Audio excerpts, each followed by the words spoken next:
Hello, my name is Eric Procher, and I'm from Jesse Brown VA Medical Center. And you're watching a live call-in interactive program brought to you by CAN TV 21.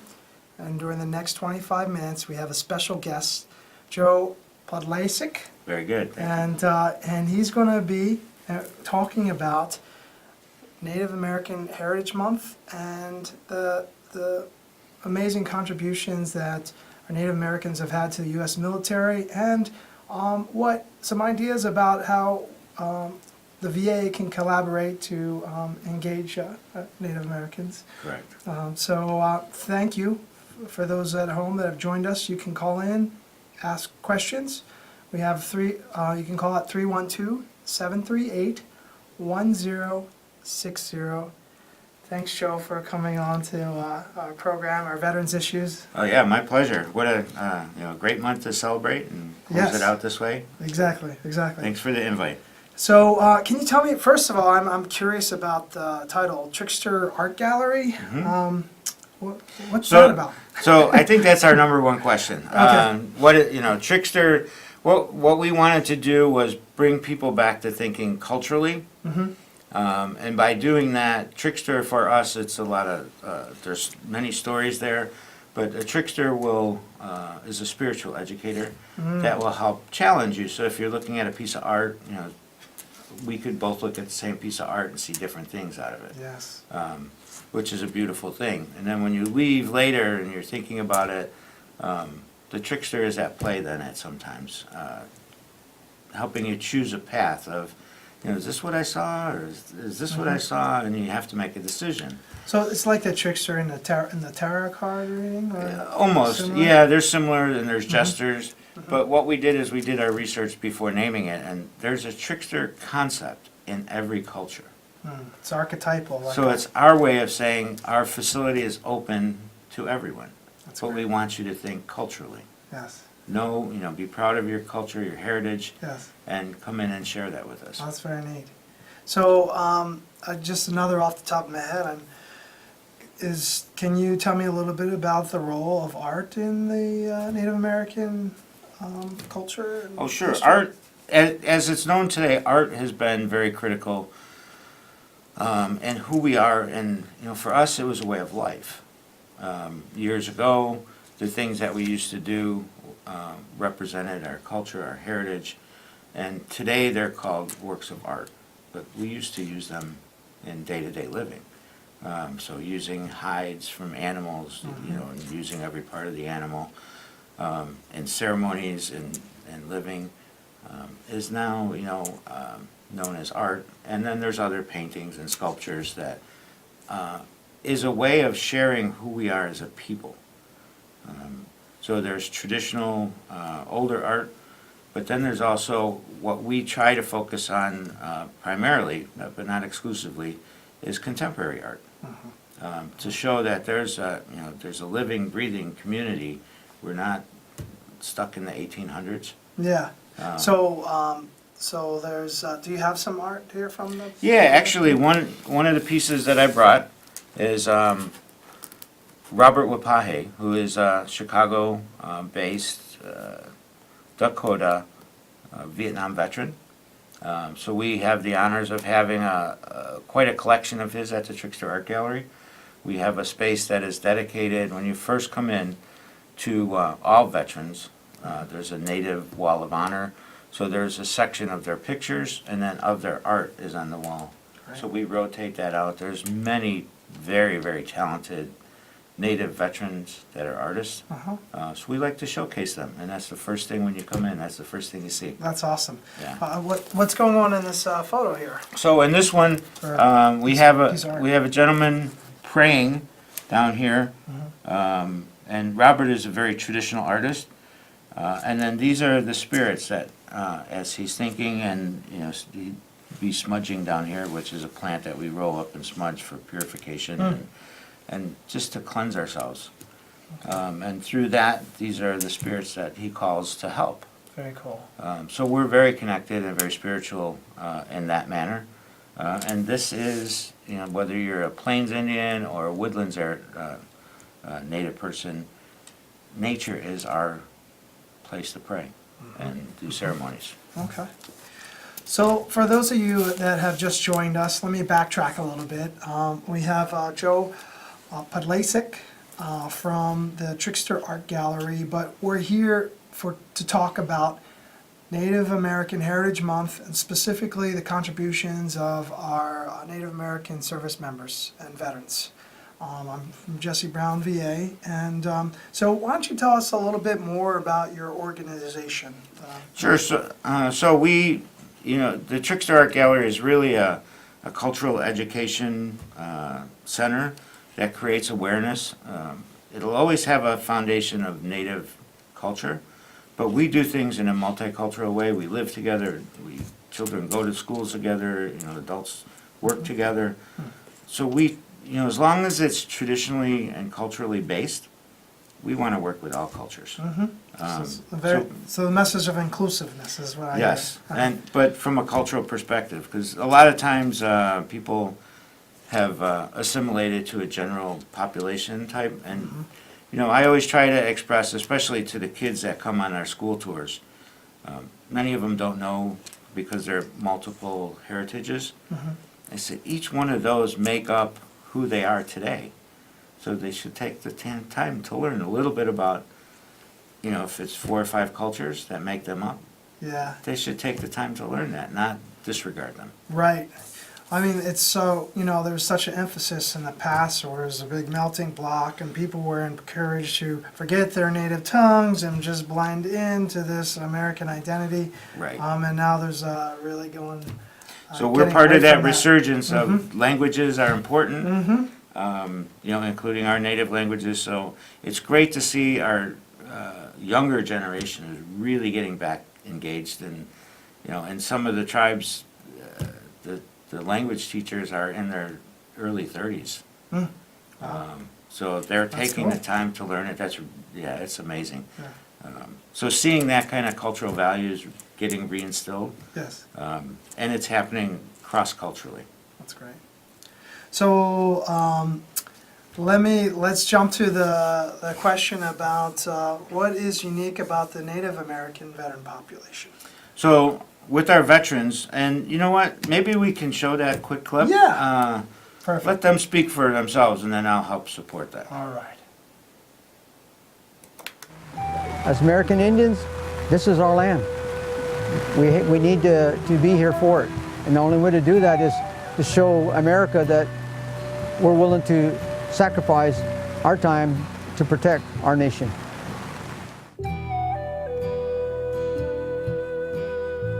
Percentage per capita of any race. This is a good event because it kind of brings us all together. No matter which era of war and stuff, we all have the opportunity to greet each other because it's like we're a small ethnic group, but also we all share this sacrifice that we gave, and that we're more comfortable talking to each other about our experiences in war as well as what we do when we came out as Seen a lot of civilians. All right. Oops. Okay, so tell us a little bit about what we just watched. Yeah, so, one of the important things is we like to share the educational piece of, a lot of times Hollywood has formed the look at Native people and the military as fighting against the Army. That's very much the opposite. As you just saw, we have the highest percentage of any race of people per capita at 22%. So that's almost 1 in every 4 of our people volunteer and enlist in the military. Wow. And that's historically. And that is a document from the Department of Defense, so it's not our own research, it's from the military themselves. So we like to use that and share that. It's a piece that nobody thinks of. So, like during the Vietnam War, that there were people that were drafted, but with 22%, it sounds like probably a large majority, a lot of people volunteered as well. They did. So they stepped up to the plate. Many of my uncles went in. My family has, going back, that can trace back to World War I. My grandfather was there, and I'm still doing research there. but all the men in my family, although I didn't serve, had served.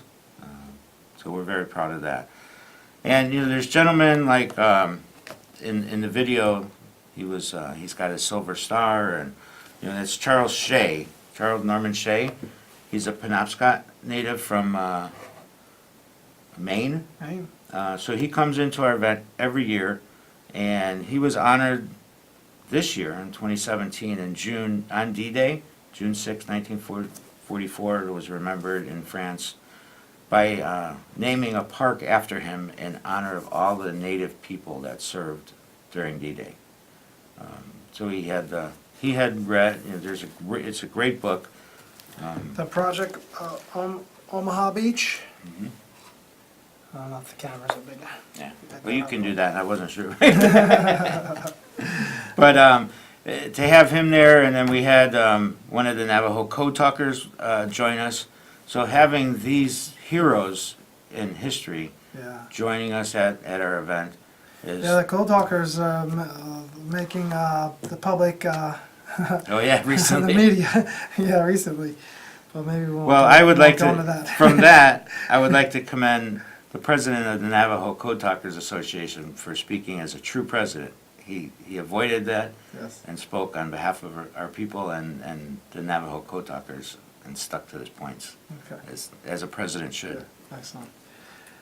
So tell me a little bit. So I'm from the VA, Jesse Brown VA Medical Center. If you have just joined us, we're here with Joe Podlasek, and we're talking about Native American veterans. And so if you have any questions, we're here to talk with you. So you can call us and reach us at 312-738-1060. And so do Native Americans utilize the VA healthcare system? They do, not as much as we would like to see, so that's part of the relationship between the national gathering that we put together, National Gathering of American Indian Veterans, and Jesse Brown and VAs across the country, is we want them to create a partnership and a connection. A lot of what we do at our event is bringing resources together, so that our men and women that serve understand how to connect. And one of the big points that is coming together every year better and better is the understanding of using traditional medicine or medicine men and working together. It doesn't have to be a choice of either or. It can work together. Yeah. You know, when I got off active duty in 2005, I started my VA career at Milwaukee VA, and they had a big presence up there, and they would do sweat lodges and these type of traditional, I guess, Native healing arts. Maybe you can say a little bit more about some of the alternative medicine practices of. Yeah, so sweat lodges are very common practices. Not every tribe and veterans group do sweat lodges. But it's a process of where you go in with a medicine man, and you want to make sure you know who you're going in to sweat with. That's a very critical part. Why? Generally, if you see it on a flyer somewhere with a cost, it's someone you want to stay away from. Traditionally, Beware. yeah, traditionally we want to, our medicine men or women will run a sweat. Would they accept a gift? Sure, but they would never ask for it, and tobacco is usually given. And when you go in that sweat lodge, there's a lot of powerful medicine that happens, and healing and purification. And we're working with Cantigny Park, where our event is held each year, to maybe build that sweat lodge this year. Oh. So we're gonna go out and we're interviewing with more veteran groups. So when we started the event, we started with a clean sheet of paper. We had nothing written on it. We went out and met with the veterans and said, how can we help? Oh, in a lot of ways, and then let's prioritize, how do we connect with the VAs better? How do we help the VAs understand our culture? So that they can get the services and benefits that they've earned. Yes. So do you have some ideas about why there's not more Native Americans accessing VA care? Are there alternatives that are competing, or, and if you've just joined us, we're talking about Native American veterans and healthcare right now. Please call in 312-738-1060, and we're here with Joe Podlasek Very good. from the Trickster Art Gallery. Yeah, so, reasons and challenges, there's tribal Indian health clinics, but they're clinics, they're not hospitals, they're not VA hospitals. So what's happening, They're also federal healthcare system, Yes. another separate one. right, so that element is coming together in DC. They're working on that because there's some of the information we shared, some of the research they're doing, and bringing it together. So it's a nice collaborative effort. But I think an educational process, training process, is critical from our community with the VAs so that staff at all levels can understand. I know for, sometimes for counseling, this has been more with the family-based, is a first session or two may be the veteran that needs help or the family that needs help spends that first 2 sessions talking about what it is to be Native. And then they don't come back, because it's like, I just spent 2 sessions, I got no help. Because And it's just a natural, They're educating the provider. Right. Okay. so it's a natural instinct to want to gain more knowledge, and we understand that. But if we got a formal process of helping to create these training elements for staff of VAs across the board, I think that would be great, so that when somebody said, we'd like to have our medicine men or women at our bedside at a particular time, it's not so challenging, it's more acceptable. They're not gonna change the doctor's treatments, but there's ways that they can explain it culturally. Yeah. That So helps tremendously. collaboration and integration almost. It is, and it can work. It's been, a little bit of 2 separate pods that we want to bring together, and it's working. Change takes time. And there's always issues that come up, so. We have a very positive outlook, a great team of people. Jesse Brown's out at our event, making sure they welcome each and every vet. Great.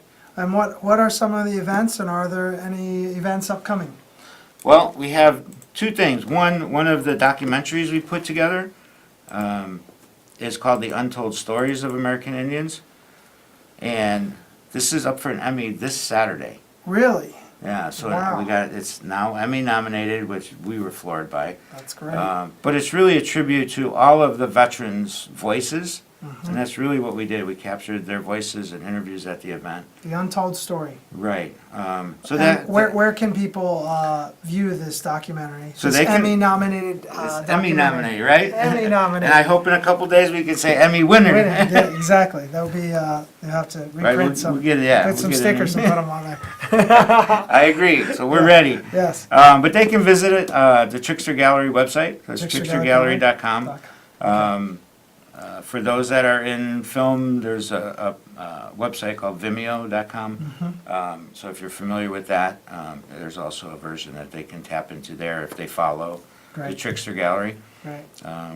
And soon to be everywhere. We have hard copies at the Trickster Gallery. It's on our gift shop, so they can go online. Excellent. But I strongly encourage, So, let alone from the awards and accolades, this was really done to help create an education piece, and we've been very beneficial in some of these awards. But it's really about the men and women that have served, and the importance that needs to be shared to create a better bond unilaterally. Great, great. Well, this, great opportunity, especially with all in the popular culture, the Navajo code breakers in the Right. in the media.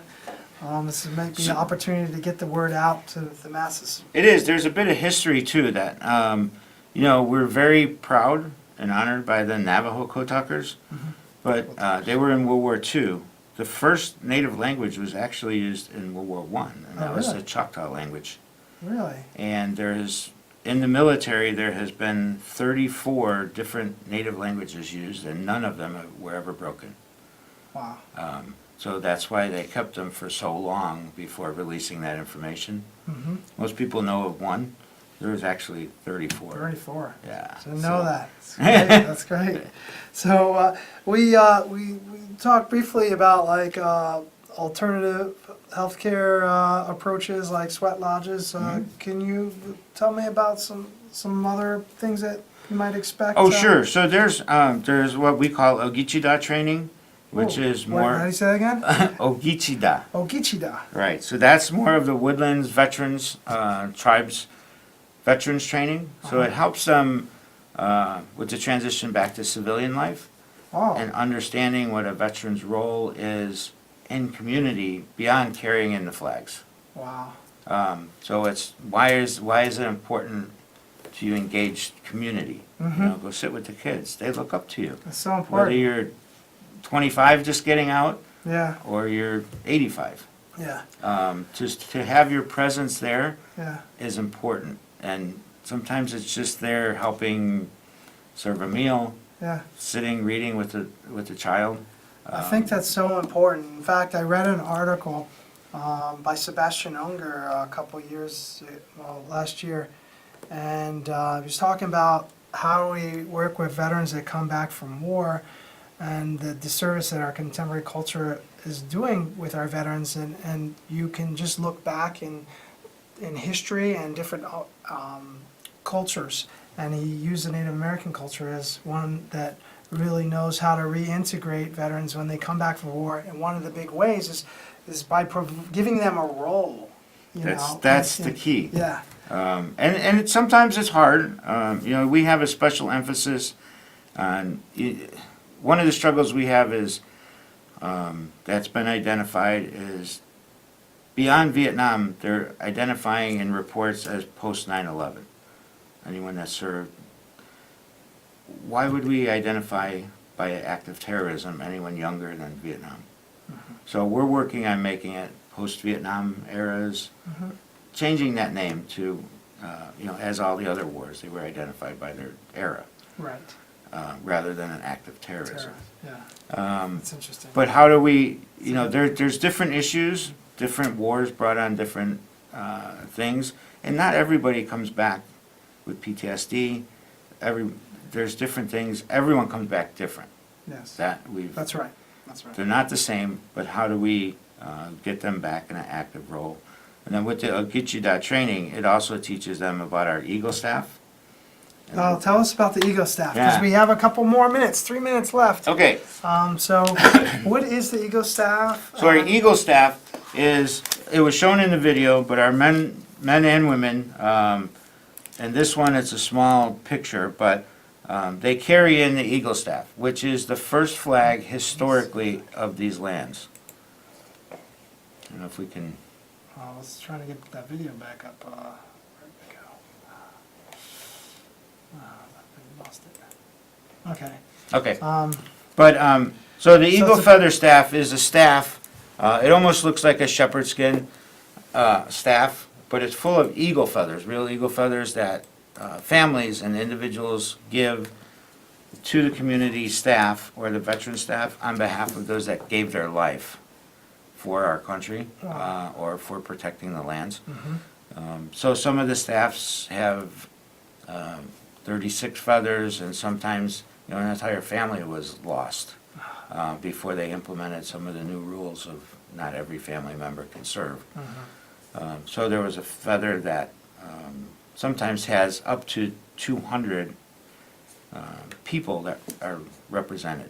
But they each carry them in, and we have a great announcement that the state of Illinois is the first in U.S. history to recognize our Eagle staff as the first flag historically of these lands. That's It's great. not in competition with the American flag. Our men and women serve proudly for the American flag. Yeah. It's just a part of history. Right.